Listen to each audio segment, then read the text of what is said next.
Hey guys, welcome back to this channel. In this video, I'll be showing you guys how you can basically add in songs from your TikTok account to your CapCut account. So it's in audio here and it's on TikTok, and you're just going to go to menu, and then if you haven't signed in, make sure you signed in first actually.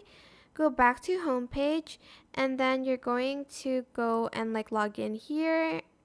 And then to add in the songs from TikTok itself, go to audio, go to TikTok, and then select allow. And then it's going to take you to a website where you have to sign in and just press the allow button, and all of the songs will appear here except for the ones that are copyrighted. It won't apply.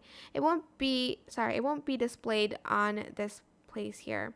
But you're just going to select allow and you're going to sign in, stuff like that. I hope this tutorial is helpful for you guys. Don't forget to like, comment, share, and also subscribe to this channel if you haven't done that already. If you have any questions, just leave it in the comment section down below, and I'll try my best to answer them all for you guys. And thank you so much for watching. Bye!